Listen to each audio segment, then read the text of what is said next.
खाना खाते खाते जतिन के हाथ रुक गए। बराबर वाले कमरे से मम्मी की आवाज आ रही थी। क्या इसी दिन के लिए मैंने इसे पाल पोस कर बड़ा किया था कि एक दिन यह मुझे खून के आंसू रुलाएगा। साहबजादे बड़े हो गए हैं ना, इसलिए अपनी जिंदगी के फैसले स्वयं करेंगे। माँ बाप की अब भला क्या जरूरत है। यह पापा की आवाज थी।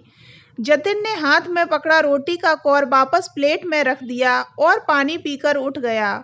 क्या बात है जतिन, खाना क्यों छोड़ दिया? और मम्मी पापा सुबह सुबह नाराज क्यों हो रहे हैं? मैंने चाय का कप टेबल पर रखा और जतिन के समीप चेयर पर बैठ गई। जतिन ने मेरी बात का कोई जवाब नहीं दिया। चुपचाप अपना ब्रीफकेस उठाया और बैंक चल दिया। मैं हैरानी से उसे जाता देखती रही। 2 दिन पहले ही मैं अपनी ससुराल से मायके बीएड करने के लिए आई थी। जिस क्षण मैंने घर की देहरी पर पांव रखा था, उसी क्षण घर में पसरे तनाव को महसूस कर लिया था। यद्यपि हमेशा की भांति मम्मी पापा ने गले लगाकर मेरे माथे को चूमा था, किंतु उनके माथे पर परेशानी की लकीरें मैंने साफ महसूस की थीं। उस समय तो घर पहुंचने के उत्साह में मैंने इस बात को अनदेखा कर दिया था, किंतु शाम होते होते जब जतिन घर आया तो उसका चेहरा देखकर मुझे लगा मेरा अंदेशा गलत नहीं था। अवश्य ही घर में किसी बात को लेकर तनाव था। फिर आज सुबह की घटना, जतिन का भूखे ऑफिस जाना और मम्मी पापा का उसे कोसते रहना, ये सब बातें मेरे संदेह की पुष्टि कर रही थीं। जतिन के जाते ही मैं मम्मी के पास गई और पूछा, क्या बात है मम्मी? उधर जतिन बिना खाना खाए बैंक चला गया और इधर आपको और पापा को गुस्सा आ रहा है। आखिर बात क्या है? कोई मुझे कुछ बताता क्यों नहीं? अब तुम्हें क्या बताऊं? इस लड़के ने तो हमें कहीं का नहीं छोड़ा। तुम्हारे पापा ने इसके रिश्ते के लिए एक जगह बात चलाई है। लड़की और उसका परिवार दोनों अच्छे हैं। कल मैंने इसे लड़की की फोटो दिखानी चाही तो बोला मैंने अपने लिए लड़की ढूंढ रखी है। फोटो तक देखने से इनकार कर दिया। अब तुम ही बताओ, मुझे और तुम्हारे पापा को गुस्सा आएगा या नहीं? मम्मी की बात पर मैं सहजता से मुस्कुरा दी। इसमें गुस्से वाली कौन सी बात है मम्मी? अब जमाना बदल चुका है। अक्सर लड़के लड़कियां अपने जीवन साथी स्वयं चुन लेते हैं। जतिन ने भी ऐसा कर लिया तो कौन सी बड़ी बात हो गई। बेकार की बातें मत कर नीलू, समझा दे उसे। उसका विवाह वहीं होगा जहां हम चाहेंगे। मैंने एक गहरी सांस ली और अपने कमरे में आ गई। शाम को जतिन के बैंक से वापस लौटने पर मैंने उसे आड़े हाथों लिया। क्या मैं अब इतनी पराई हो गई हूँ कि तुम अब अपने मन की बात भी मुझसे नहीं कह सकते हो? सच कहूँ दीदी, अभी रास्ते में यही सोचता आ रहा था कि आज तुमसे सारी बात कहूँगा। जतिन बोला, अच्छा अब बता कौन है वह लड़की जिसे तू पसंद करता है? मैंने उसके लिए चाय का कप टेबल पर रखा और उसके समीप बैठ गई। दीदी उसका नाम स्वाति है, मेरे साथ बैंक में काम करती है, बहुत अच्छी लड़की है, पर मम्मी पापा ने उसे बिना देखे अस्वीकृत कर दिया। जतिन मम्मी पापा की बात का बुरा मत मानो, वे दोनों पुराने ख्यालों के हैं। हम दोनों मिलकर उन्हें मनाने का प्रयत्न करेंगे। अच्छा पहले यह बताओ, मुझे स्वाति से कब मिलवा रहे हो? दीदी कल रविवार है, शाम 5 बजे स्वाति को मैं क्वालिटी होटल में बुला लेता हूँ, वहीं पर मिल लेना। अगले दिन 5 बजे मैं और जतिन क्वालिटी होटल पहुँचे। जब तक जतिन कॉफी का ऑर्डर करता, एक गोरी चिट्टी सुंदर सी लड़की हमारे करीब आकर खड़ी हो गई।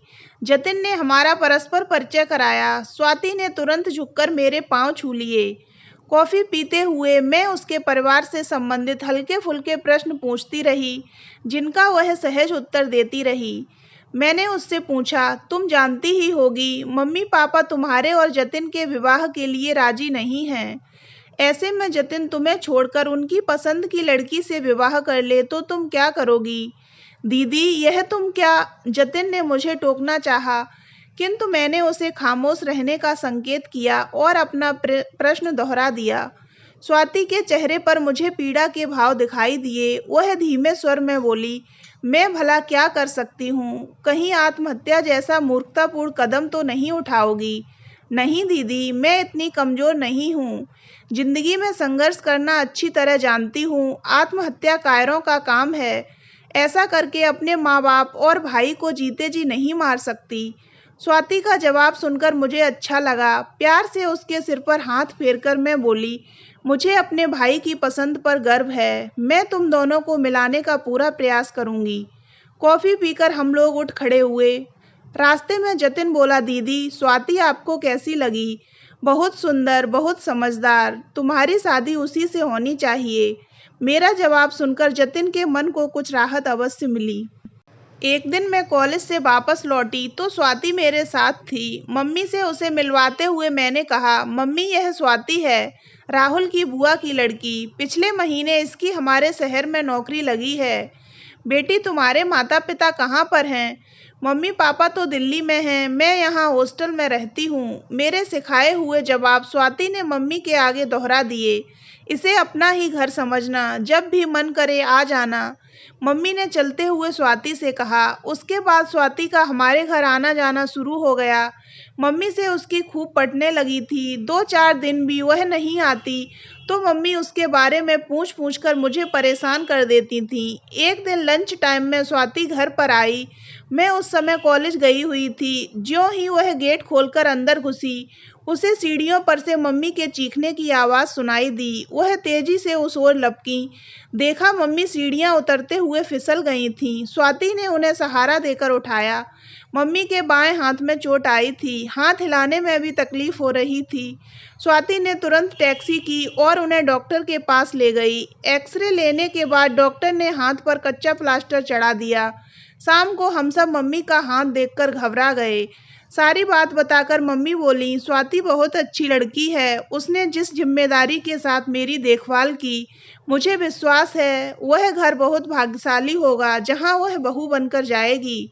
मैंने जतिन की तरफ मुस्कुरा कर देखा। बोली, मम्मी क्यों न हम अपने ही घर को भाग्यशाली बना डालें?